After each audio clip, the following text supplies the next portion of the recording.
Good evening, comrades. Thank you for joining us tonight in our final session of the year in our series Life of the Left. Tonight, we've got Ian Spencer, who's presenting Anton Pannekoek and the Council Communists, who were contemporaries of Lenin and were actually the subject of his famous book, Left-Wing Communism, An Infantile Disorder. So this is going to be an interesting session, perhaps. I presume most of you know roughly what the left-wing communism is about, and if not, I'm sure Ian's going to give us an interesting introduction in it. Thank you very much for joining us, Ian. It's your first time addressing our series, so I'm looking very much forward to it. And you're going to share a screen. I think the usual format is we're going to do 30 to 40 minutes, and then comrades can ask questions or make contribution, comments, etc. We're finishing by 8 p.m. the latest. Okay, thank you very much for joining us, Ian. Fire away. Well, welcome, comrades. This is something of a kind of settling of accounts, really. I had read Anton Pannekoek before I read Trotsky. When I was 13, I joined the Young Communist League, and I would argue that really the Council Communists were the way in which I broke decisively with Stalinism. From that point of view, I have an affection for them, as it were. And I still think they're worth reading. I still think a proper study of the German Revolution is an important part of what we should be doing. I think it's important to understand that part of our history. Why? Well, because the typical kind of narrative is there was the Russian Revolution, which was successful, but was dependent upon the German Revolution being successful in order to fully break out into a developed, industrialized country and ultimately the world. And the usual argument is that because the German Revolution didn't follow the path of the Bolsheviks, that somehow, therefore, that's the reason why the German Revolution was defeated, and that's the reason why ultimately the Soviet Union was defeated, because it couldn't break out of its own borders of the former Russian Empire. So this is something of an introduction and a settling of accounts. As I say, I broke with Stalinism through reading the Council Communists, and subsequently, of course, I've read Trotsky, and I would. This is not a plea for everybody becoming Council Communists. In fact, if anything, I think a proper critique of the Council Communists is an important part of what we do as well. Just in the same way that when I talk to comrades who insist that everything Trotsky ever said was right, I find myself writhing in agony, really, because that can't be a Marxist approach. The idea that somehow one other approach, whether it's Trotsky or the Council Communists or whatever, had a kind of monopoly on wisdom or something. We can see as we go through our discussion of the history of the German Revolution and of the Council Communists that the mistakes were undoubtedly made.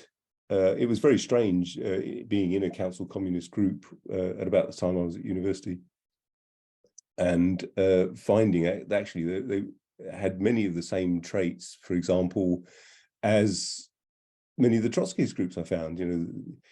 It was quite a good little group. We would read Capital one week and we would read Pannekoek, for example, the week after. And yet, you can see there are glaring errors in Pannekoek, just as you can see that there are glaring errors in some of Trotsky's works as well. So other aspects of this are important. I think a discussion around the nature of the party and what we mean by the dictatorship of the proletariat, because some of the Council Communists will counterpose that what actually came into being in the Soviet Union was not the dictatorship of the proletariat, but the dictatorship of the party. And ultimately, of course, not just the dictatorship of the party, but the dictatorship of the Politburo of the party, and ultimately the dictatorship of the General Secretary of the Politburo of the party. And that effectively, the Soviets, the Russian word Soviet is just council, and it implies a workers' council, but it just means a council. And the Soviets had effectively been neutered as a form of direct participative democracy by 1920. And that's why I think it's important. I think it's important to talk about ways in which, if we're serious about the idea of socialism as a future real project that we will see in our lifetime, and I've always believed it's at least possible, then we need to think about what would be the nature of that direct participative democracy. Can we learn anything from the Dutch and German council communists? So really, the council communists represent another revolutionary Marxist tradition. If you read Left-Wing Communism and Infantile Disorder, and it's interesting that it was written when it was, because after all, in 1917, as we'll see, Lenin had written State and Revolution, which I regard as one of his finest works. But of course, by the time you get to 1920 and Left-Wing Communism and Infantile Disorder, there's a rather different tone, and what we see is a critique of the Dutch and German council communists, lumped together with a whole range of other people as well, who are not council communists, not necessarily particularly on the left, and something of a caricature in Lenin's work about the left of the German Revolution. So it's an opportunity to look critically at Lenin's left-wing communism and infantile disorder, and I think it's important that we do. We have to remember that for much of the history of that particular book, it has been used in part by Stalinists, for example, to hit Trotskyists with, quite apart from anything else. And so it's worth remembering just who Lenin was arguing with. He wasn't, this wasn't something that was directed at Trotsky. This was directed at particular people at a particular time. And I want to suggest that I don't think even Lenin understood the extent to which the German SPD had become actively opposed to socialism. I don't think even Lenin had understood how actively opposed to socialism that the British Labour Party had become. From its inception, well, it was actually from its inception that it was opposed to socialism. So did Lenin really understand social democracy and the KPD, the Communist Party of Germany? So we need to learn about the defeat of the Russian Revolution and the defeat of the German Revolution, because ultimately they were defeated, and we need to come to terms with that and think about what would the future be. The lessons for the future would include what we understand by democracy and planning, for example, if we're determined to have a society which is direct participative democracy and planned. So in 1917, Lenin wrote The State and Revolution. Some of you will be familiar with the book, some maybe less so. And of course, in it, Lenin is mostly criticizing people like Karl Kautsky, Edward Bernstein, and drawing upon his understanding of Marx and his writings on the Paris Commune, of his understanding of the history of the Commune. Lenin puts forward this crucial document, this crucial argument, without which possibly the Russian Revolution the Bolsheviks may never have seized power. And drawing upon the writings particularly of Marx in the Civil War in France, where he's talking about the development of the Commune and the need not merely to seize hold of the state and use it to try and bring about socialism, but the need to smash the state, that you have a direct democracy where workers' representatives are not paid any more than the people they represent, where they're subject to recall. So if the deputy that you've elected votes against the interests of the working class, you don't have to wait 4 years or whatever to vote the person out. They're subject to recall at any time. And of course, you don't have a standing army. You have the workers in arms in the Paris Commune, of course, workers that often, many people had actually subscribed to the guns that were actually defending the city, and formed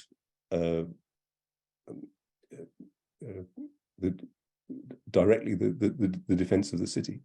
And the culmination really of the state and revolution is Lenin's famous call for all power to the Soviets. So all power goes to the workers' councils that are already in being because of the revolution. It has to be remembered as well that the Soviets' workers' councils were something of a novel idea. We've had conversations in the past about how there can be new movements springing up, whether it's protesting against fossil fuels or whatever. Novel movements, novel organizational forms are likely to be a feature of the future. After all, the organization of the proletariat in Britain, in advanced countries around the world, is different to 1917. Why would we expect the organizational forms to be the same? However, so in 1905, Soviets come into being in Russia, in particular in Petrograd, and of course Trotsky was there. And it's one of the reasons why, for example, I would recommend reading Trotsky's book 1905. It's one of his finest works.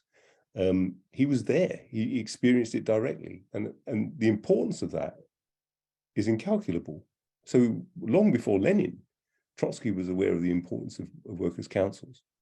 But by 1917, in the state and revolution, the Bolsheviks too were behind workers' councils taking control of factories. Not just factories, but throughout the country. Soviets were formed in all sorts of places. And these were a curious mixture, a reflection of the Russian economy of the time. Yes, there were factory councils. There were also councils of peasants and Soviets of workers and peasants and soldiers. And of course, many of the soldiers had been peasants as well. It was the Russian army, the army of the Tsar, was a peasant army. Most of the conscripts or volunteers would have come from a peasant background. And what the workers' councils, the Soviets, did was create the situation where there was a dual power. The original intention of the Bolsheviks was, of course, a constituent assembly, which, of course, would have been the culmination of a bourgeois revolution, a proper democratic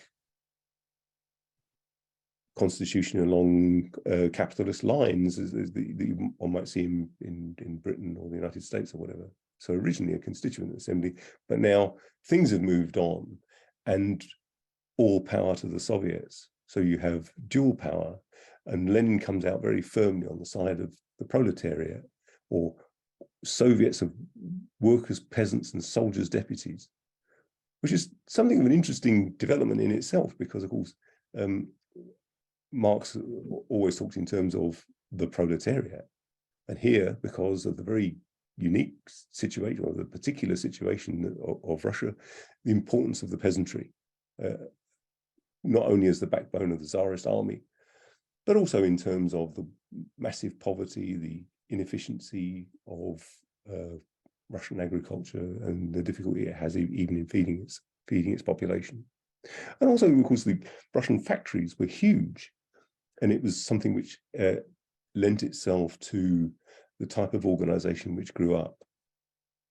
And of course, in those Soviets, the idea that there was a kind of clear split between Bolsheviks and Mensheviks might have been true at the leadership level, but it wasn't necessarily true across the board. You had situations where Mensheviks and Bolsheviks continued to work together side by side in the workplace, in political agitation.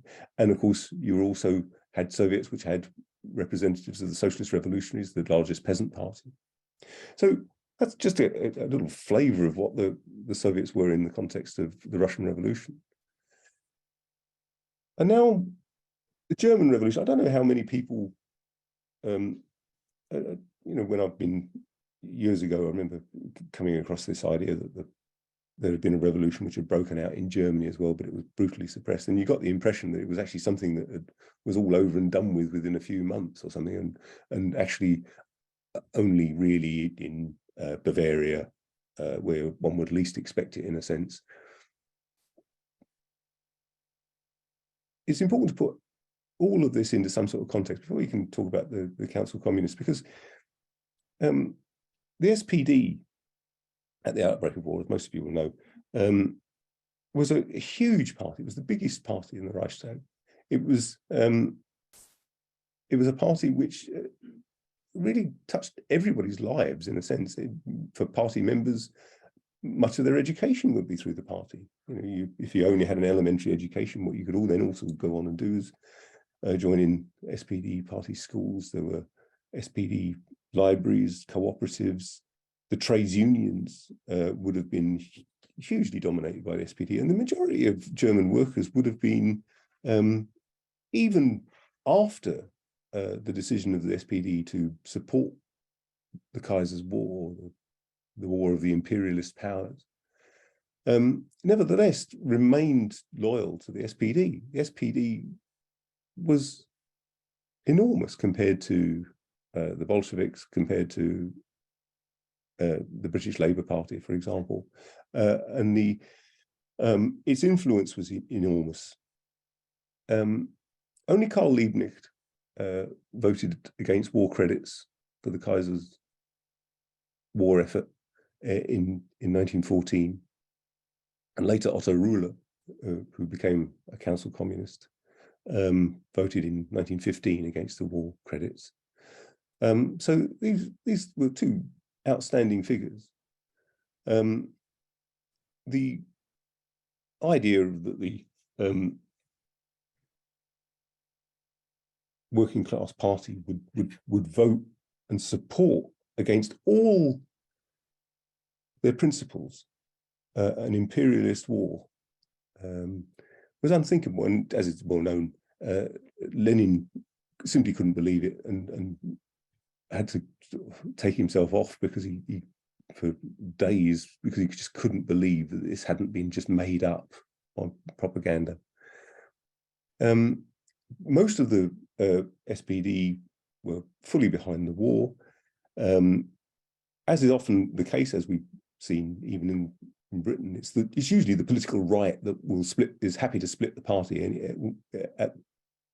rather than face the possibility of a movement towards socialism. The Independent Social Democratic Party was formed in April 1917 because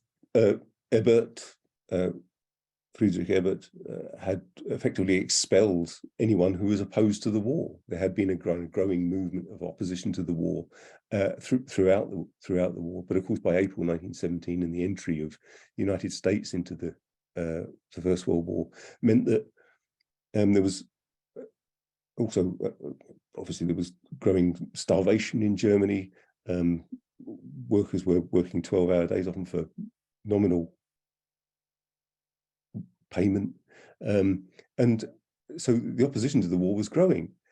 So the Independent Social Democratic Party, which included Kautsky, included Edward Bernstein. Edward Bernstein was the theoretician, if one can call him that, of revisionism, the idea that somehow the ultimate outcome, socialism, doesn't really matter, it's the movement that's important.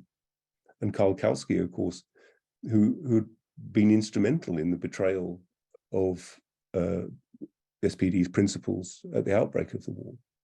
These gentlemen, along many others, had were expelled because of their growing opposition to the war, and formed the Independent Social Democratic Party. And then, of course, there was also the Spartacus Bund, notably, of course, Karl Liebknecht, Rosa Luxemburg. It also has to be remembered that the reason why the First World War ended was because of the German Revolution. It was German workers and soldiers and sailors who ended the First World War. The mutiny began really at Wilhelmshaven in October 1918, when sailors who had been ordered to put to sea to have a last-ditch battle with the Royal Navy flatly refused to do so because they knew it would have been just suicide, and instead seized power for themselves in Wilhelmshaven and later in Kiel. So by October 1918, you already have substantial numbers of revolutionaries in arms, not just the sailors and the soldiers themselves, but also many workers in arms. And from the outset, the SPD opposed the revolution. And here we're not just talking about what we tend to see, for example, in the British Labour Party, where, even being a kind of moderate old hippie leftist like Jeremy Corbyn makes the hair stand up on the back of the neck of most of the Parliamentary Labour Party. But here we see a German Social Democratic Party that was determined to crush the revolution. And if it couldn't crush it directly, would simply incorporate it.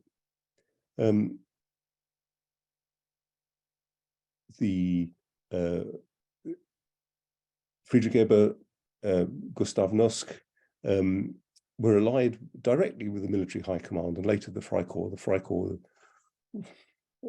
nationalist,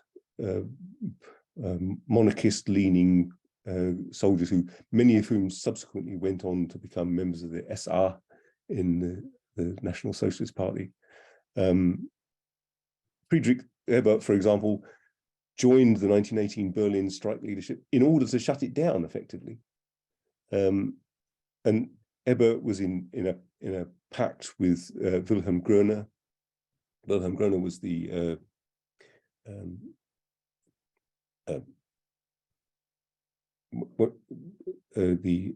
effectively the adjutant general of the Imperial German Army.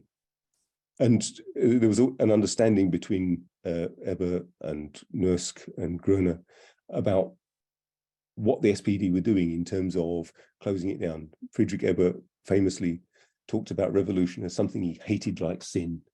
And he was determined not only to crush the revolution, not only to end the revolution, but he was determined, if possible, to have a constitutional monarchy with the Kaiser still in place. The other thing is that the workers' councils were throughout Germany. They weren't, but they did also include mostly members of the SPD, liberals. Max Weber, famously, who's a kind of liberal sociologist and partial author of the Constitution of Weimar Germany, was very pleasantly surprised to learn in the workers' council that he was part of, they were mostly kind of gentlemen liberals, as it were. So the idea that all the workers' councils were revolutionary is not entirely true. There were many that were not. However, you did have literally tens of thousands of workers in arms. You had workers' council, and there was a real moment in which there was a revolutionary situation, and without the direct action of the SPD, could have seized power. But notice a few things. Firstly, that the development of a communist party, an explicitly revolutionary Marxist party committed to the program that Marx and Engels put forward, was not something, a communist party was formed at the beginning of 1919. In November of 1918, in order to head off Karl Liebknecht's proclamation of a Socialist Republic of Germany, Philipp Scheidemann proclaimed a German Republic to massive ovation. Remember, Scheidemann, Ebert would all have been held in some regard by workers throughout Germany.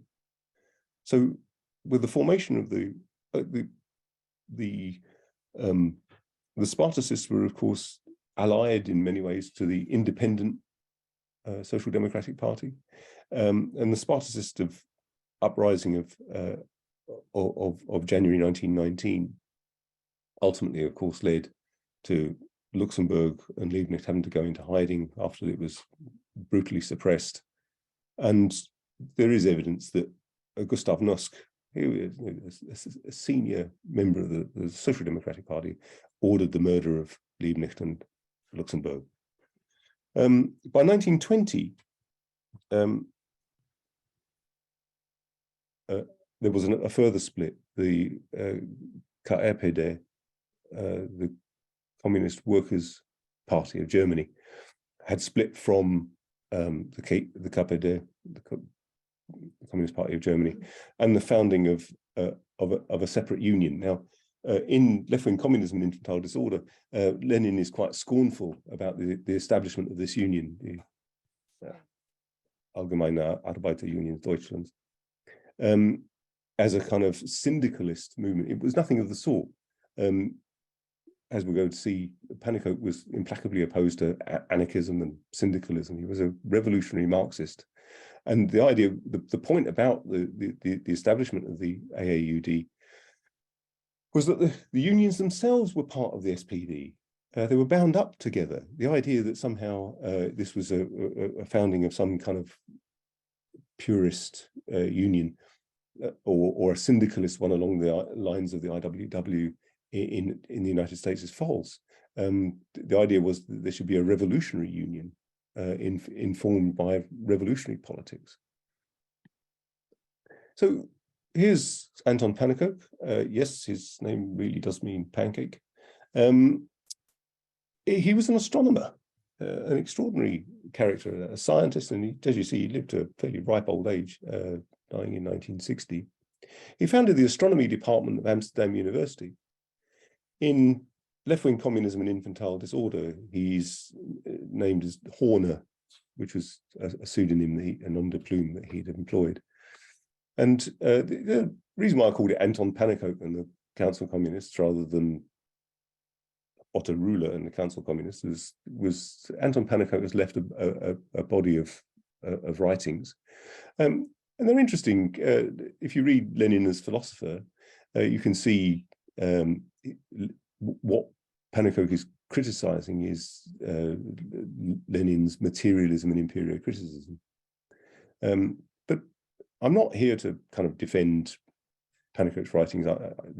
Some of them are good, some of them less so. What distinguishes him really is the idea that he came to regard the Soviet Union as effectively being state socialist, or put another way, state capitalist. These terms are not being precisely defined then, but he certainly came to the view that the Soviet Union was not socialist. And you know, here is somebody who is being critical of Lenin at a time when the prestige of the Bolshevik Party was at its height. Pannekoek also wrote extensively on Marxism and revisionism, and also was a critic of what he called vulgar Darwinists. I mean, this is him with his scientist's hat on, as it were. Actually, even at Amsterdam University today, there is a building named after Anton Pannekoek. Otto Ruler was a teacher by trade. He was a member of the SPD, as almost anybody who was on the left was at some point or other. He was an SPD deputy in the Reichstag, and was a comrade of Luxemburg, Liebknecht, and Franz Mehring, and helped to found both the General Workers' Union of Germany and the first Fourth International. When the Communist Workers' Party of Germany was founded as a split, and it was a substantial split, it was almost half, something like 40,000 members of a total membership of the Communist Party of Germany was about 100,000. 40,000 left to form the Communist Workers' Party of Germany, and initially attempted to affiliate to the Third International, tried repeatedly to affiliate to the Third International. But the line of the Comintern was that they should unite with the main Communist Party of Germany, and moreover, form alliances with the Independent Social Democratic Party of Germany. And it's this really that caused the rift, the idea of having anything to do. We're not just talking about having something to do with someone who we might regard as centrists today. We're talking about, here's Lenin suggesting that you get into bed with people who had been responsible for drowning the German Revolution in blood. And for many, this was intolerable. Moreover, the idea that there should be a sort of loyal opposition to the independent Social Democratic Party, and that workers should be laying down their arms and not taking up arms against a government which is effectively a social democratic one, have a loyal opposition, was unthinkable for Ruler. And so when it was impossible for the SPD to affiliate to the Third International, they effectively founded their own one, the Kommunistische Arbeiter International. Apologies to Tina for the appalling pronunciation. Ruler subsequently, when the Nazis came to power, escaped to Mexico and was actually a member of the Dewey Commission, which of course exonerated Trotsky from all the accusations that had been made against him in the purges of 1937. But he regarded the USSR as effectively state capitalist, and certainly by the time of the Ribbentrop, the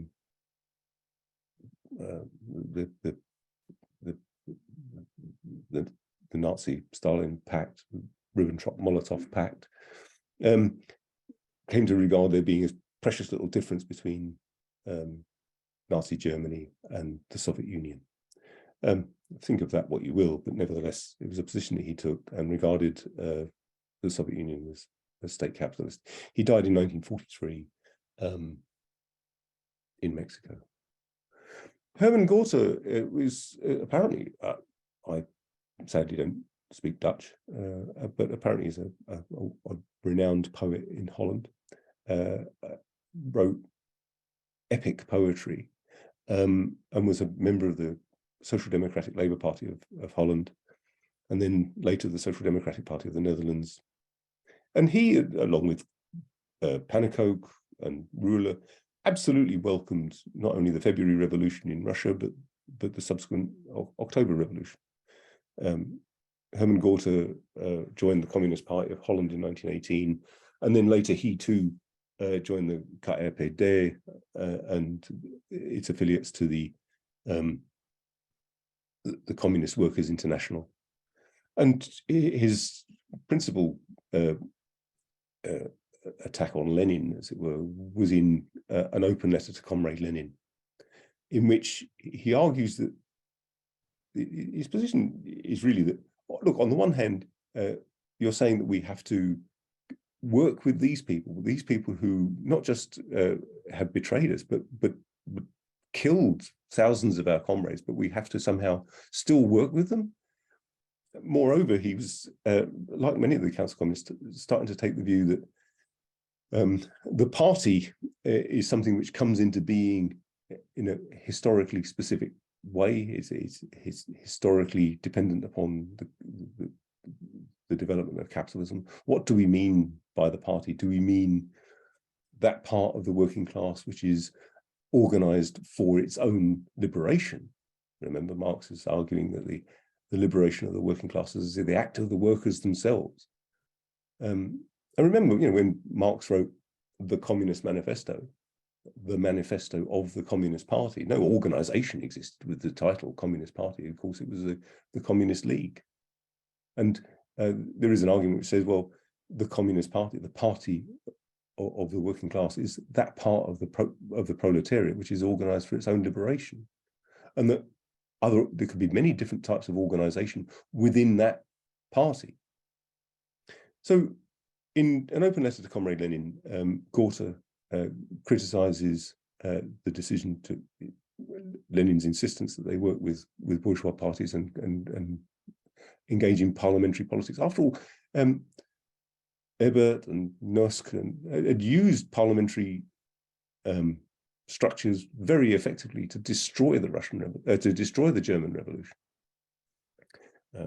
And Gorter also goes on to say, look, the conditions in Germany, in Holland, are completely different to those in the Soviet Union. To suggest that we have the same kind of party organization in the West as you had in Russia is impossible. You fail to understand the very nature of the German SPD and indeed even the Independent Social Democratic Party. Jan Appel is a fascinating character who lived to a ripe old age of 95, born in Mecklenburg in Germany. He'd been in the SPD. He'd served for a couple of years in the army before World War I, but then, of course, rejoined the colours when, at the outbreak of the war, was finally discharged from the army in 1917, and immediately went back to his old trade as being a shipwright. And he worked in a shipyard in Hamburg at the time of the Wilhelmshaven and Kiel revolts. He joined the Spartacus Bund and the KPD, and then later, as the split from the KPD, helped to found the Communist Workers' Party of Germany and the General Workers' Union of Germany. This at about the time of the Kapp Putsch. One of his the reasons for the split, really, with the KPD, is that the idea was that somehow workers should give up the weapons and have a kind of, as I say, a loyal opposition to the Independent Social Democratic Party. Jan Appel, who was usually known by the pseudonym of Max Hempel, subsequently escaped to Holland and worked there as a shipwright. During the Second World War, he adopted the pseudonym of Jan Vos and really just kept his head down in order to avoid being killed. And after the Second World War, he was allowed to stay on in Holland, but banned from taking any active part in politics. His book, The Fundamental Principles of Communist Production and Distribution, is available in English and was published actually by the small Council Communist group that I was a member of. It's available in English. I think it's something of a bibliographic rarity at the moment, but it is out there. So Lenin in 1920 published Left-Wing Communism and Infantile Disorder. And it was predominantly based upon the criticism of Kautsky and the others, but it also is a critique of the KPD and the German General Workers' Union. It isn't a criticism just of Council Communists. I mean, Heinrich Luffenberg, who's referred to as Karl Erler in Left-Wing Communism, was in fact a kind of nationalist. He had his own kind of theory of I quote, national Bolshevism. But that's very different from Horner, Anton Pannekoek, who Lenin is criticizing. Left-wing communism is also critical of, in Britain, of Willy Gallagher and Sylvia Pankhurst for refusing to engage with parliamentary politics. And of course, his famous line is that the British communists should support the Labour Party, or should support Arthur Henderson as a rope supports a hanged man. So this book, just wanted to put that into context, that that's who Lenin was criticizing. Quite often, if you go through left-wing communism, it caricatures many of the people he's attacking as anarchists or as anarcho-syndicalists, whereas we've seen Pannekoek and Gorter were nothing of the sort. They were revolutionary Marxists. Sylvia Pankhurst, interestingly, the only one of the Pankhurst family who was a Marxist, whose paper Workers' Dreadnought was on the left. Sylvia Pankhurst refused to have anything to do with parliamentary politics, and her organization, Communist Workers' Party, was one of the few others to affiliate to the Communist Workers' International. Let's also put this into some other context. Рабочая оппозиция, the workers' opposition in 1920, headed by Alexander Kollontai and Alexander Shliapnikov, was a response to the bureaucratization that was taking place in the Bolshevik Party, a response to the increasingly unpopular militarization of labor and the seizure of of grain and other foodstuffs to feed the cities under war communism, and really came into being at the 8th Congress of the Russian Communist Party, Bolsheviks, in 1919.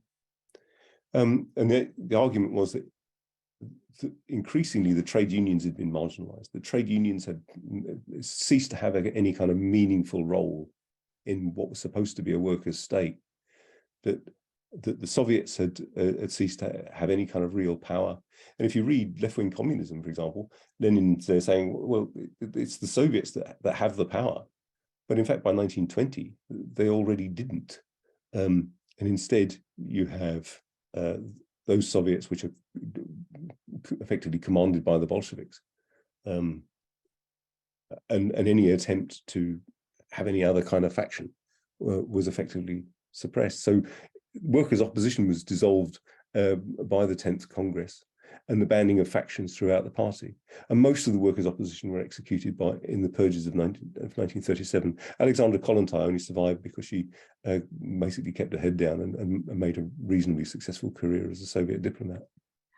Ian, you've spoken for 45 minutes, just for your information. Right, I'm going to just wind up now.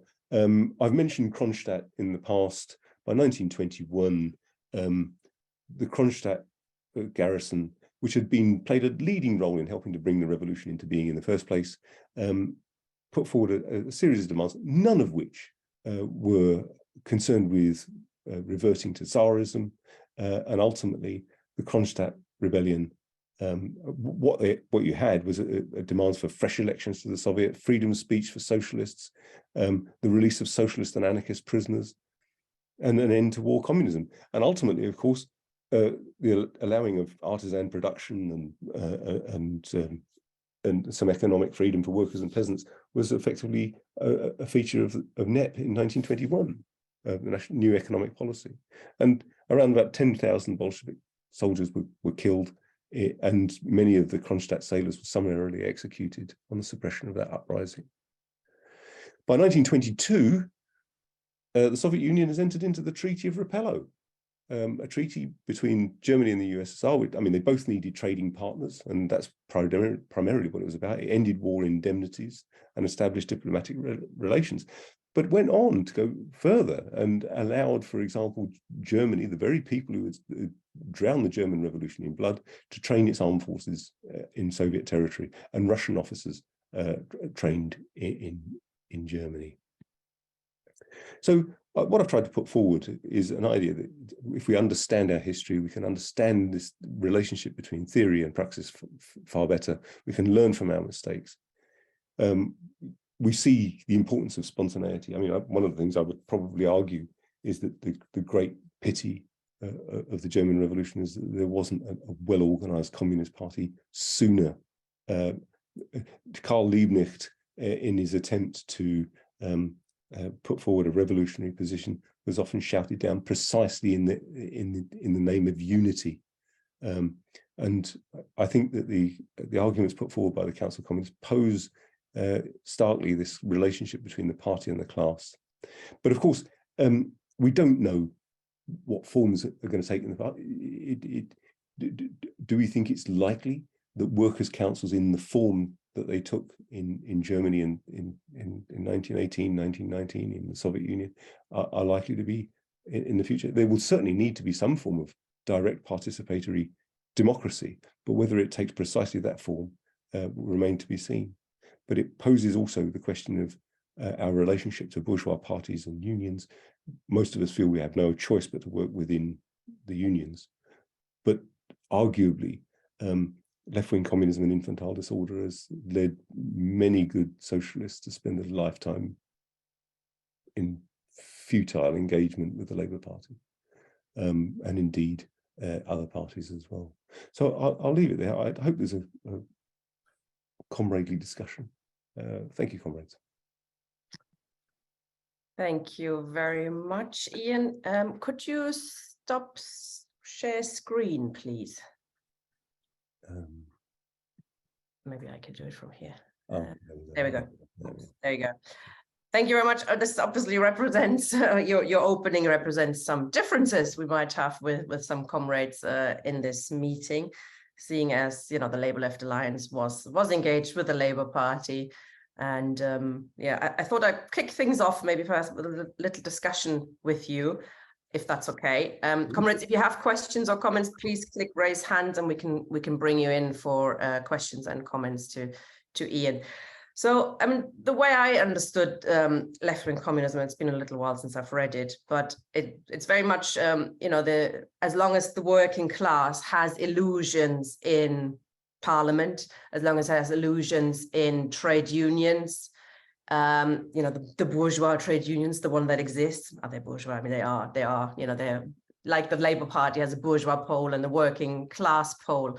I think that's one of the key points. As long as there are illusions that the working class has in these organizations, we have to have an active engagement with it. And I always understood it like that. You have to be flexible in tactics. You don't pretend your politics are different. You don't go in saying, oh, I'm not actually a communist, I am a social democrat.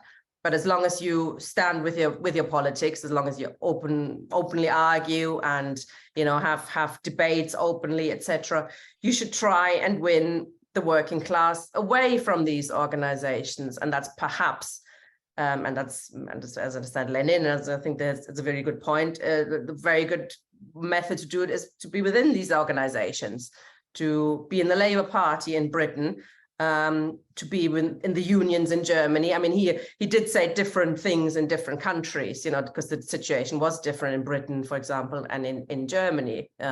So in Germany, he argues for the KPD, the Communist Party, to get involved in elections, because much of the working class will look at the electoral system at times of elections and will want to engage, and it gives you a platform. Karl Liebknecht, I think, showed very well what you can do with a platform like that, if you stand in elections, etc. In Britain, he said you should engage with the Labour Party, and you should try to affiliate to the Labour Party. So in different countries, different things. But don't you think I've always thought that struck me as a really good point, as long as, the same with the Labour Party in Britain, as long as the working class sees the Labour Party, and this is changing now clearly under Starmer, and it's changed a lot, but under Corbyn was a really good example. Corbyn, came in, hundreds of thousands joined the Labour Party with illusions, no doubt, that the Labour Party could introduce socialism, that Corbyn would introduce socialism. Absolute nonsense, obviously. And we kind of said that, but that the best way, that the best way to win people over is to be there. Do you think that's the wrong tactic altogether? No, I wouldn't say it was wrong. I mean, I too was a 3 quid Corbynista. I joined. I mean, I've met Jeremy Corbyn and liked him personally and felt he was a decent person. But what he wasn't was a Marxist. He wasn't a revolutionary by any means. What he was proposing really was a kind of left Keynesianism, which is what you've only ever seen really in the kind of mainstream. There was also a kind of hint of Stalinism about Corbyn, by which I don't mean he wanted to liquidate the kulaks as a class or something. I just mean in the sense of this idea that you could have socialism in one country brought about by the actions of Parliament. From my point of view, it was a case of one had to support Corbyn, if only in order to have those kinds of conversations. I agree with you. I'm in a sense, I'm conflicted about it, because I think at the same time, I think Marxists need to be Marxists, and they need to fight for a Marxist party. Of course, one has to engage with anyone who will talk to you, and that's most likely to be someone who's in something like the Labour Party. But the idea that the Labour Party could be anything to help bring anything about socialism is patently false. And I think the problem with left-wing communism as a book is that it's been interpreted and used in all sorts of ways by all sorts of people. It's used extensively by Stalinists against Trotskyists. but of course that wasn't what it was aimed at. And of course, by 1923, Trotsky himself is we're seeing it at the head of the left opposition, and where that ultimately ended. I don't disagree with anything you've said. Rosa Luxemburg too was in favour of the KPD taking part in elections, but was voted down. I think the problem with the electoral politics at the time was, of course, it was so heavily dominated by the SPD, and its implacable opposition to socialism, particularly in the bloody form that it took, was understandable that the Council Communists should take the position they did. It's not necessarily that they were right. I think in the end there were lots of reasons why they were defeated. But yes. You mentioned earlier the question of the trade unions, which is another important aspect, I think, and something the Council Communists were keen not to engage with trade unions that were led by, the labor aristocracy, etc. And again, understandable. If you, even despite the strike wave, etc., you can see in today's trade unions, there are issues with the bureaucracy. There are issues with a trade union leader being on a 6-figure salary. How you can represent workers who are on 20K, 25K. That is such a discrepancy. So clearly they need to be democratized and radically reformed. But, there are millions of people in those mainstream unions. And then you set up your own, which the Council Communists did, they set up their own sort of revolutionary trade unions, and you get maybe 5,000 people in a union, that is a problem, isn't it? That they might be purer, but you're not talking to the actual people who have to make the revolution. So I think it's a different strategy, isn't it? It's a strategy of, and I know what you're saying about the SPD, and it turned, obviously, from 1914, it was lost in terms of the imperialism in Germany and voting for war, etc. But for a long time, the social democracy in Germany was a prime example of how to win the working class, the majority. It's a sort of the idea how you win the majority of the working class to your organization, to your alternative. There were clubs, riding clubs, reading clubs, all of that. There were thousands of clubs and hundreds of thousands of people actively organized, not always on a revolutionary program, but revolutionaries within it, like Rosa Luxemburg, Karl Liebknecht, etc. And it's a different method, isn't it? It's a method of trying to speak to people in their mass organization rather than split away in your own sort of perfectly formed but very small revolutionary trade union. There's two quite different strategies. Yeah, absolutely. As I say, we don't really have a choice but to work in the unions. But most British unions today are a little more than specialist departments of human resources, or human remains, as I like to think of them, and spend as much of their time negotiating their workers' pay down as anything. But of course, they will be transformed in struggle. And historically, what has happened is that the trade unions and the Labour Party have spent much of their time marshalling the working class behind the interests of capital. And we don't have a choice. I kind of resent giving them 20 quid a month to be in the UCU, but given there's nothing else, no other kind of organisation for workers other than in the unions at the moment. But I think it's important to organise within them as Marxists. Absolutely, yeah. And distinctively as Marxists. I think that's where a lot of the left probably sometimes, they fall down, don't they? They say, we now pretend we are supporting ABC, or we're setting this front up, etc., and pretend to be to the right because that will win the working class. That's a very futile strategy. I quite agree with that. Ian, you've got your hand up, but I can't make you into a panelist. Do you want to just speak? Let's see if that works. Ian? All right, can you hear me? Yes, we can hear you. Oh, Cool. I've not done it this way before, so cool. Yeah. I think in the email for this one, you said it would be a bit less controversial than last week. I'm not sure if that's true. We're dealing, busting orthodoxies perhaps in a different way from last week. But I still haven't found those haters, I must say, who were attacking last week's session, which I thought was marvelous. I'd like to track them down, maybe, and have the argument. I think just one quick thing on that email. I don't think it's an official LLA position that Jesus wasn't the Son of God, let alone that he was. That's maybe more down to individual faith and conscience. But to talk about the this worldly side, the political context of the day.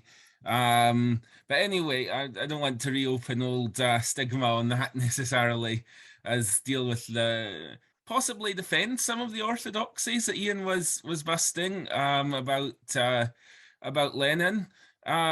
First of all, just a question that the left communists have often had a bad reputation with me because in the first year, certainly down to the end of 1918, the so-called left opposition to the Bolsheviks was usually trying to re-enter World War I. Certainly the left opposition to the Brest Treaty, led at that time by Bukharin, or the left SR uprising in the middle of the year that killed the German ambassador and accused Lenin of being his puppet, which was actually objectively to the right of Lenin, trying to re-enter Russia into the imperialist war that had ruptured from, on the basis that it would be some kind of national democratic war of resistance. I think maybe once you get to left-wing communism and infantile disorder, it is more left-right with them on the left. But I'd still argue, certainly in the British case, that I know best, that Lenin was right and they were ultra-left. He talked Willie Gallagher round, of course, who became the communist MP for Fife, the last communist in the British Parliament into the 1950s. Sylvia Pankhurst went her own way, a very impressive person, but certainly not somebody who made no political mistakes when you consider her complete support for Haile Selassie, who I'd support against Mussolini, but not in a positive and absolute way. The council, the left communists and the infantile disorder, rather, that they said could be used by Stalinists against Trotskyists, yes, but I'd argue you could also use it the other way around against Stalinism when he was pushing the third period and the idea of social fascists. And of course, you're right about how bad the SPD leadership were in the height of the German Revolution, but Stalin's riff from that they're no different from the Nazis, let Hitler smash them, and after Hitler us, was of course complete ultra-left madness. I think also the thing about democracy in the Soviet Union, it's true in 1921, Cronstadt was smashed, there was the ban on factions and so on. But by 1922, when he was starting to get very ill and effectively on his deathbed, it was Lenin, even before Trotsky, who was very perceptive about the bureaucratic authoritarian degeneration in the Soviet Union and really wanted to re-democratize and re-energize it, whereas Stalinism seemed to be more about things that the Bolsheviks had initially seen as tragic necessities at a time of civil war being institutionalized forever to the great advantage of the bureaucracy. And it's an interesting question. I don't know if you have your own thoughts on it, whether that was a function of Lenin as a dying man considering his mistakes, or if a healthier Lenin at that age, and at that age he could have had decades of political engagement ahead of him, if he'd have come to the same conclusions and been able to do more about it. Or I think his wife was reported as saying that if he was still alive in 1926, he'd have been in Stalin's prisons, but herself later made peace with the regime. So yeah, I think yeah, look, I'd also like to hear a bit more about Pannekoek, taking it back perhaps to last week's topic a little, but his engagement in science, which you could say puts him on the opposite side of last week's topic. I'd say that's a reductionist position, and there's a more dialectical unity there, but that's just me. I was encouraged by the idea of him criticizing crude Darwinism. So I suppose there's a few thoughts there to be getting on with. I may have forgotten something, and I may not have put it all brilliantly, but as I say, I'm not used to this format. I thought I'd be made a panelist first, and so I was sort of caught off guard, and I hope I've done all right. But yeah, hopefully you can come back on some of that. Thanks. I'm not disagreeing hugely with you. I think one of the reasons why I think it's important is if you have a conversation with someone about what socialism is, as Marx meant it, I don't think anyone's actually against it. If you say, imagine a society where there's direct participative democracy, where you only have to do basically a minimal amount of necessary labour. After all, somebody's got to go down the drains, or somebody's got to look after people who are sick or whatever. But most of the rubbish jobs that we all hate will be done wherever possible by machines or whatever. If you put socialism in, the idea of doing away with commodity production, all production is to meet human needs, no one's actually against it. The main reasons why people say they can't believe that socialism is possible is, firstly, human nature. We're all greedy, avaricious beasts, and it's impossible. Secondly, it's not worth it. It will be such a bloodbath. It will hardly be worth the candle. And thirdly, because it's a case of, in the words of Pete Townsend, meet the new boss, same as the old boss. A not unreasonable fear that whatever comes in will also be authoritarian. And there always needs to be a discussion on the left about what we mean by democracy, about why socialism is inherently democratic. As regards to the left opposition and bureaucracy, as you say, Lenin himself was starting to become aware of what was going on. But the idea was that it's only because it didn't break out in Germany. But what I've tried to point out is that it did, and that there were other reasons why the revolution failed. And it was largely down to the independent Social Democratic Party and the Social Democratic Party. I mean, when Liebknecht tried to argue for socialism, he was howled down in the name of socialist unity. And it was the ability of the SPD leadership to portray it in those terms. So we have to have a united party. Historically, it's the right wing that splits workers' parties, not the left, but the left needs to identify itself as openly, overtly Marxist and overtly and openly revolutionary. I'm not disagreeing with you, really. Thanks, Ian. Anne, hi. Hi, thank you, Ian. Okay, so I just wanted to respond to a few points you made in your opening. Firstly, I of course agree with you that you need to interrogate history and reconsider history, and that it shouldn't be taken as read that everything Lenin said was right, etc., etc. For me, I think the most important thing to do is to take it in context.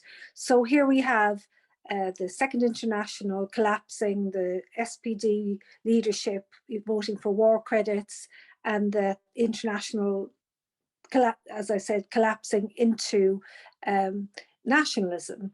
And then the Bolsheviks are struggling to, use the opportunity to fight for social revolution against their, each country's bourgeoisie. And then they're given the opportunity, and obviously they take the risk.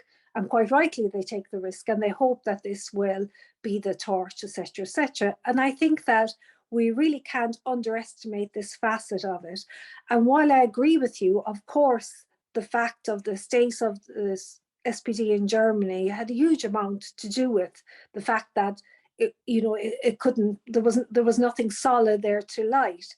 and the left in Germany divided, and there was a lot of leftism there. I mean, when you talk about the complaints of the Council Communists about being expected to work with the SPD, the old SPD, and vote for them, etc. I mean, the problem there was, I think, as Tina pointed out, is that this is where so many of the workers were. It had such deep roots in the working class that it wasn't a phenomenon that you could simply ignore, that you had to address the workers and win them from supporting its politics.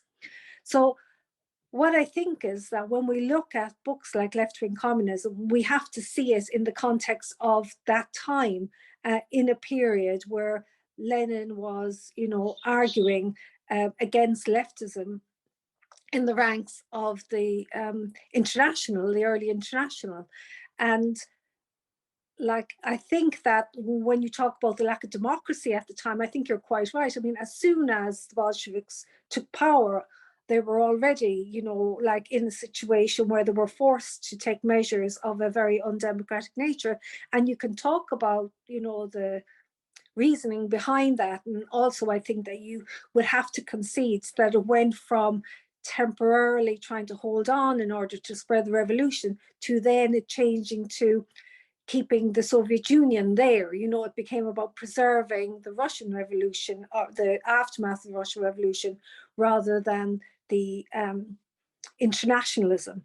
And I think that even you can see that in Lenin, how, he's critical at first, and then he starts to kind of defend what they've got as something superior when clearly it wasn't, despite all of the clear progress that was made legislatively.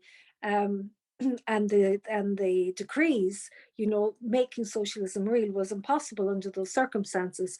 So what I'm arguing is that you need to take it in context, and that I don't think it's a document for all time, despite the fact that there are, continuing important questions about addressing the class.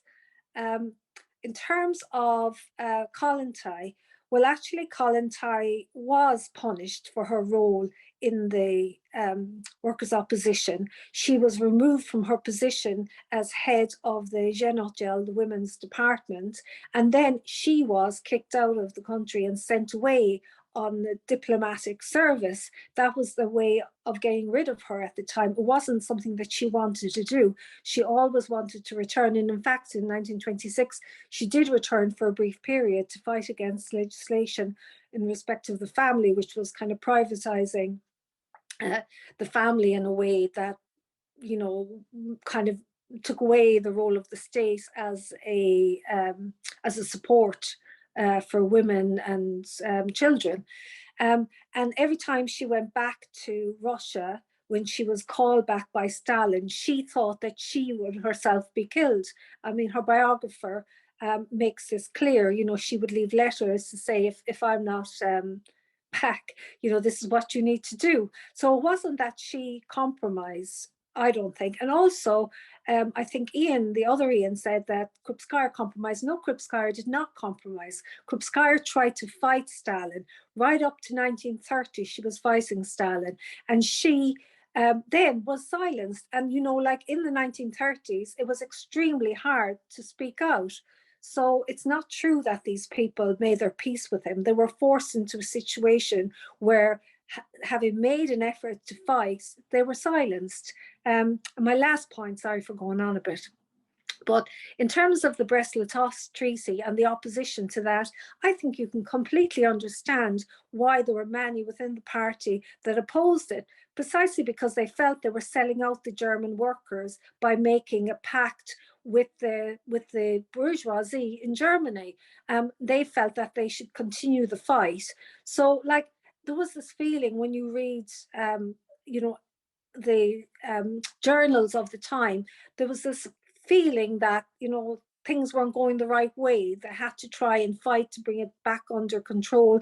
The early years, of course, of war communism were difficult, but there was a sense that they were going forward. And then after that, I think it started to feel like that it was slipping out of their control. And many of the implications of new economic policy were extremely destructive, in terms of the attitudes of society. So anyway, I'm kind of coming to a halt there, Tina. Rather than kind of having some sort of pre-planned final sentences. But yeah, so I think that I just wanted to make those correctives and to say that I agree with you, we need to look at it, but I wonder, and this really is my final point, I wonder if really the workers' opposition were right about the trade unions. I mean, I get the point about the need for democracy and for the working class to have power, but the impression I get that is that certainly within a couple of years, the trade unions themselves had become extremely bureaucratized. So they'd been affected by the same problem that the party had. Okay, that's me finished. Thank you so much for letting me speak for such a long time. Thank you, Anne. Do you want to reply to anything, Ian? No, I think they're all very important correctives. Thank you. Steve Freeman, please. Hi, Ian. Thank you for that. It's very interesting. I didn't know so much about them, but I have some agreement with some of the things that they said. First of all, I do agree that State and Revolution is a very, very useful and very good, strong, powerful pamphlet, making a case, and I still see it, for what I would call a democratic and social republic, which is what I think was established after October 1917. It was democratic in that it was the most democratic republic, and Lenin talks about that in State and Revolution. And it was social because it was addressing the question of land and peace and bread, that there would be social measures for the people. But it was a state. It wasn't they didn't abolish the state at all. It was a state. It was a state in which the armed forces were a militia, really. It was a people's army, really, essentially, not a standing army in the traditional sense.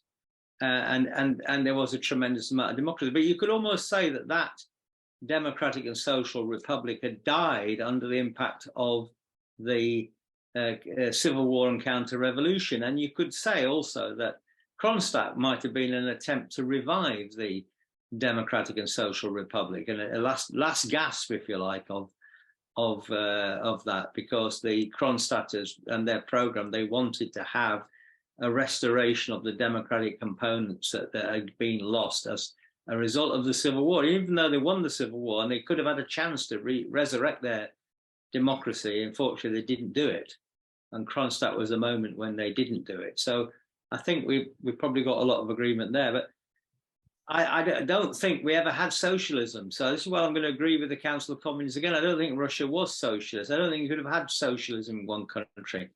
And even war communism, that sounded like communism, I don't think that was really communism in a way. It was a kind of collapse of the economy, and they're trying to survive and share everything out. And they could call it communism. We're sharing our destitution, we're sharing our starvation out, and so on and so forth. It's equal shares in the starvation front, and also, but it wasn't you couldn't really build what I would call a communist liberation society on the basis of that. So I think it's probably right to say it was still a bastardized form of state capitalism, and therefore I agree with the Council of Communists on that as well. I don't think capitalism was ever actually really done away with, because what Russia needed in and of itself, about the international, Russia had a lack of capitalism, if you like, in the sense that it didn't have that many wage workers. I mean, capitalism was going to create a working class by turning everybody into wage laborers. But they didn't have that. They had a majority of peasants. So they were stuck with too little capitalism. And that was just an objective fact. And if Germany had come to their aid, then that would have made a big difference. That would have transformed the situation. But unfortunately, that didn't happen. So it's this lack of capitalism, which is why, and where I disagree with Anne, the new economic policy was an attempt to revive capitalism, and it sort of worked in a way. And not ironically, but the kind of policies of the new economic policy were seen by the Cronstadters, by the way, in their program. They wanted democracy, but they wanted the freedom to trade and things like that, which you say, well, it's capitalist again. But they understood that without the revival of trade and jobs and employment, they couldn't go anywhere. So I think it was really all state capitalist, and I think the left communists therefore were right to make that point. But Lenin's point, I think, would be this: that state capitalism under a really democratic state is one thing. State capitalism under a bureaucratic dictatorship is something completely different. And Russia ended up with a form of state capitalism under the Stalinist bureaucracy, which was a terrible, terrible thing. If they'd been able to at least temporarily maintain their Cronstadt democracy or revive that democracy, then capitalism would have been kept its social anarchy would have been kept somewhat under control, at least, and until the revolution could have spread. So that's my sort of take on that. But I want to say something about Lenin's basic thesis that I do agree with, because, and I often think of I think of the Into the Valley of Death wrote the 600. Remember that poem where where the charge of the Light Brigade it was, and the argument was that they got guns to the left of them and guns to the right of them. And I think that was Lenin's basic thesis: to become strong. Not that we should ride into the Valley of Death, but rather that social democracy, revolutionary social democracy, whatever, has enemies to the right and enemies to the left. And the only way that you could plot a course would be to take on both of those enemies. And to the right is the idea of left reformism, that the existing state can do the business. So Lenin was opposing that. And then to the left, on the left side, was the anarchist idea that you could abolish the state immediately. And that and so Lenin had to say that was no good either, you know, and for the working class to become strong, it had to therefore wage that struggle. So I don't think left communism and anarchism is the same, but Lenin I think perceived of them as having the same root, being too far to the left relative to where the objective conditions were. Let's put it like that. And that's what, so I think whether left-wing communism was a good pamphlet or not, I think what Lenin was doing is what he did all the way through his idea was to fight to the right and to fight to the left. And you can see that with the economists and the Mensheviks as well, and the Otzevists and other people on the left, etc. You know, so I think his basic thesis was right, and we should learn from that basic thesis. Thank you, Steve. Do you want to reply to anything, Ian? No, that's fine. I'll carry on. Well, there's nobody else with their hand up at the moment. No, I will then. Go on then. Again, I'm not disagreeing with you. As I say, I think for me, this is something of a settling of accounts with the council communists as well. When you read left-wing communism and infantile disorder, I think what you see is a caricature of what was going on. I don't think Lenin really understood the extent of the corruption of the SPD. I don't think, or even the independent SPD, the extent to which effectively you've got people who, in the shape of Gustav Nusk, who are almost instrumental in letting loose the Freikorps to destroy the revolution. Of course, if we ask the question why, and if we ask the question, well, why do you not really see any kind of recognizable movement for socialism as we might understand it in Britain? Imperialism features large, and there are moments in left-wing communism when Lenin seems to be aware of that, the fact that Holland, the party in Holland had never really had to work under conditions of illegality, and that imperialism in Britain and a reserve army and the Labour aristocracy were an impediment. But what Lenin seems to be saying is that if we as Marxists then work with these people, we'll expose them for what they are. Well, we've had over 100 years of that, and it hasn't worked. That's the difficulty. So, and the other thing I would say is that much of Lenin's characterization of the left communists in Germany and Holland is something of a caricature. They weren't anarchists. They weren't saying we don't want to have a party. They had a party. the SPD, and unfortunately, even the KPD split as well. I mean, you ended up with a Berlin faction and an Erfurt faction, and it ends up by 1923 becoming almost irrelevant. It too was a response to something that was going on that I don't think was fully understood by Lenin or almost anyone else. Just how incorporated the British and German trade unions were, just how incorporated the parties were. And so what you end up with is, I mean, these weren't the only council communists. Of course, Paul Mattick he relocated to the United States, published some interesting stuff. It's one book is just simply called Anti-Bolshevik Communism, but he also wrote extensively on crisis theory and that kind of thing.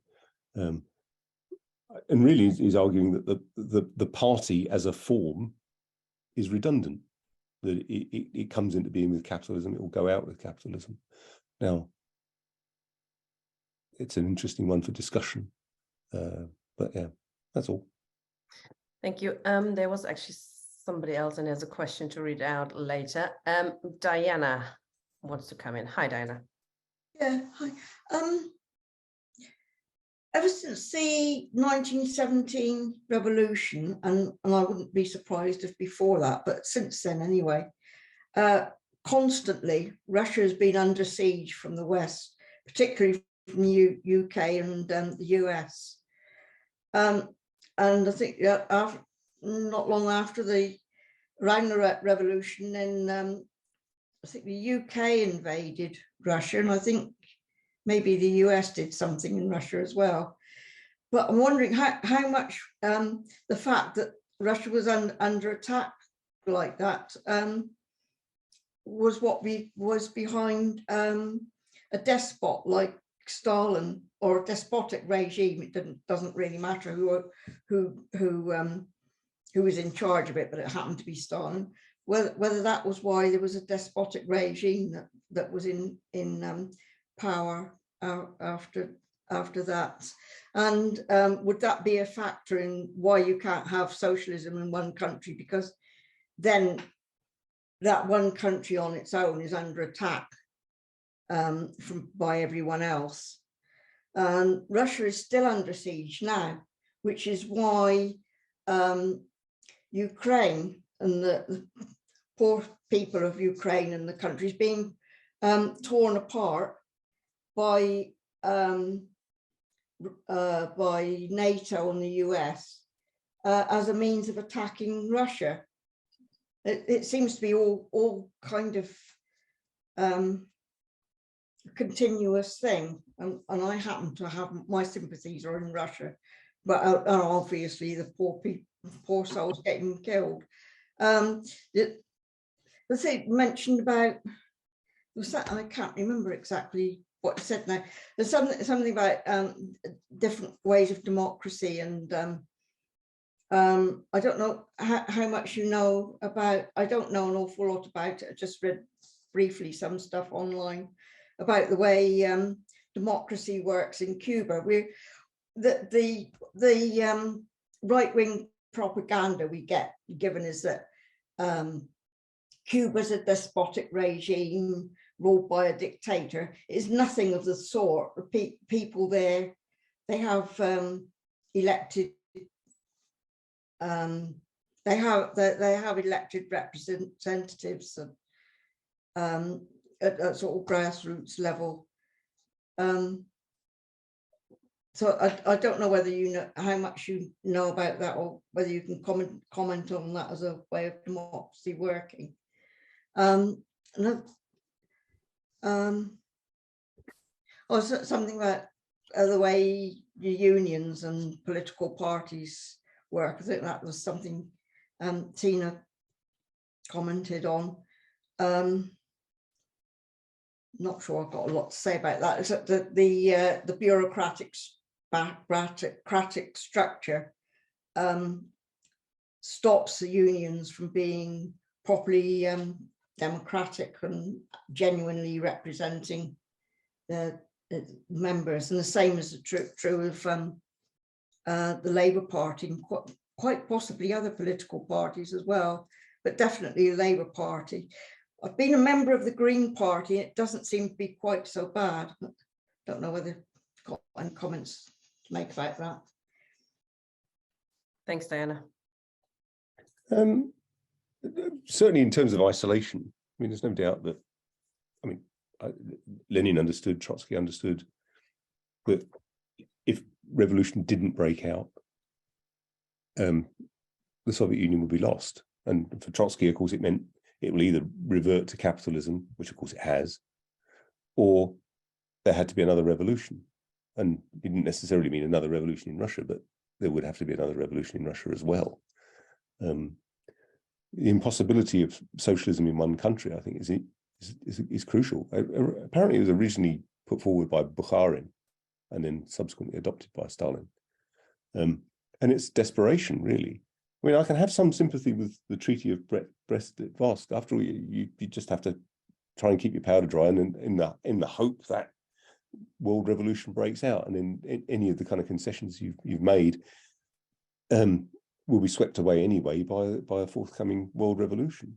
That's one thing. But the Treaty of Rapallo, you know, now we're having kind of cozy trade relations, and not only that, we're allowing the German army to train on Soviet soil.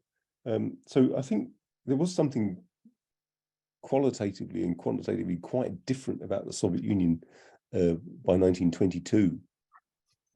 So, I mean, the tendency on the part of, I'm not having a dig at Trotskyists, I'm just saying that the tendency on the part of Trotskyists to say, well, by the time Trotsky's kicked out, then it all goes to hell.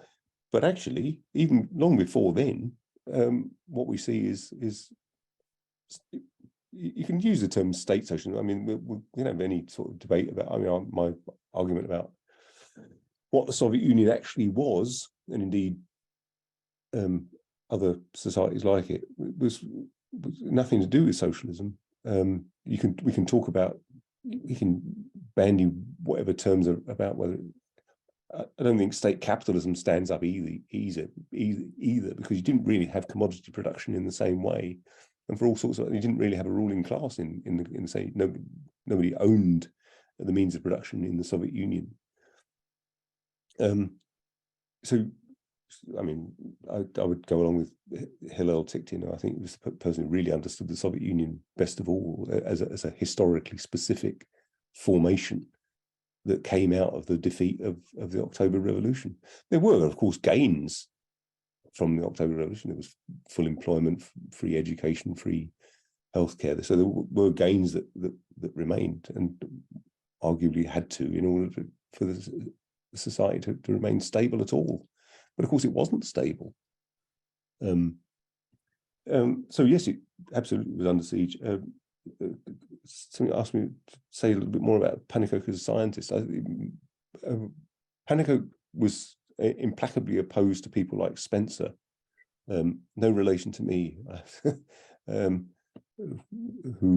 were kind of vulgar Darwinists, as he put it, who tried to focus on so-called survival of the fittest. I mean, it has to be remembered that Marx was actually going to dedicate Volume 1 of Capital to Darwin. I mean, there's something intensely dialectical about Darwin's work, and had it not been for the death of Marcus Wolf, would have dedicated Volume 1 of Capital to Charles Darwin. He even sent Charles Darwin a copy of Capital, but it's clear that Darwin had never read it because the pages were not cut. I think that's about it. Yeah. Yeah, I was going to pick you up on a few things as well. But you actually mentioned that just now, because you know, calling it state capitalism when there's no money, when there's no profit, you know, I mean, these are the key ingredients you need for a capitalist system. So clearly it wasn't really capitalist, was it? It wasn't socialist either. So, you know, I don't think we have to, or it wasn't a degenerated worker state either, in my view anyway, because that implies that the workers were in charge, and then it degenerated, and that never really happened. It could just be something entirely different, for which we don't have a very good word.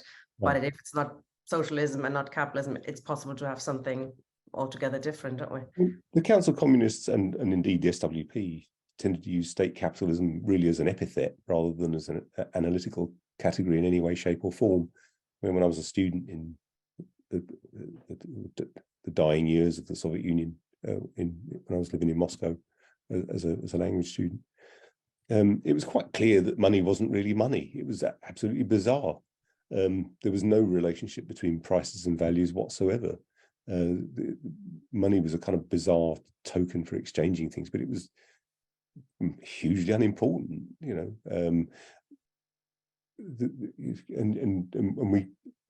And again, a workers' state could, in what sense, degenerate or otherwise? I mean, might argue it's degenerate, but it certainly wasn't a workers' state by any means.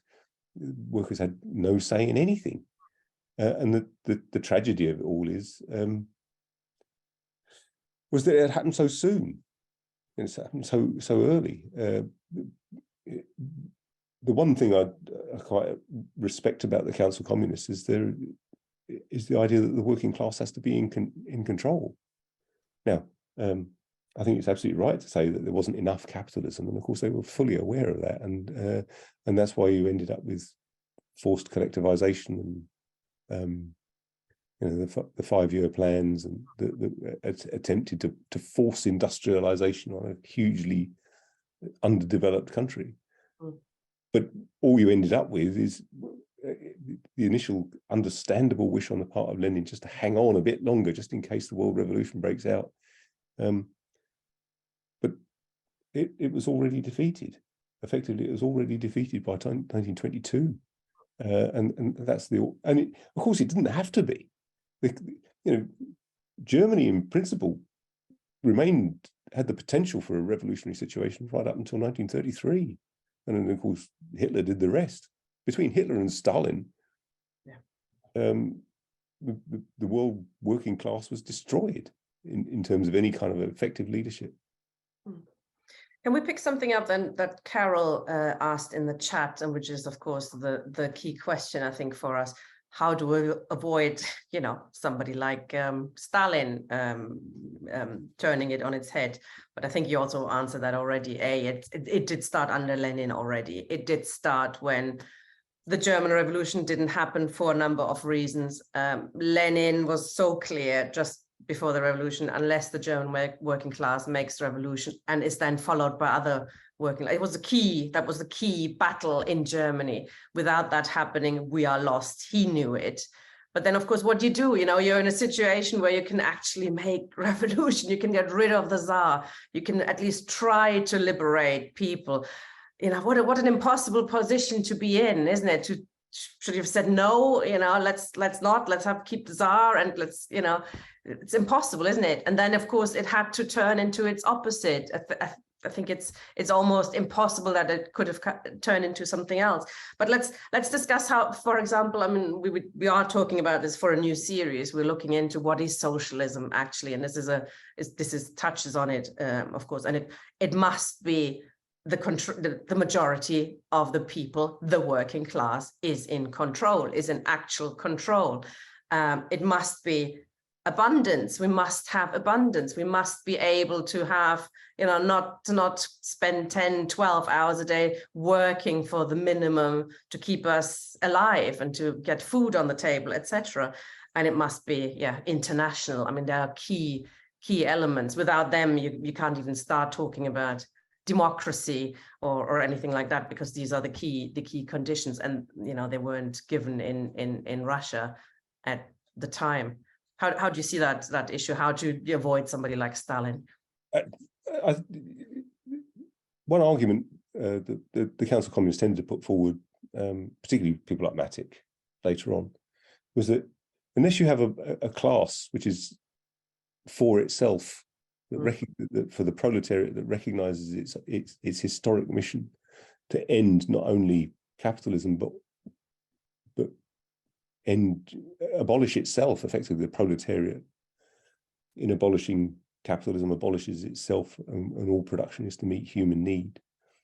in the absence of that, what you end up is with sects and groups which exert their own power and might express themselves in left-wing terms, as the SPD did, or as indeed the Communist Party of the Soviet Union did. And I mean, when I lived in Russia as a student, you couldn't find a socialist, not anywhere.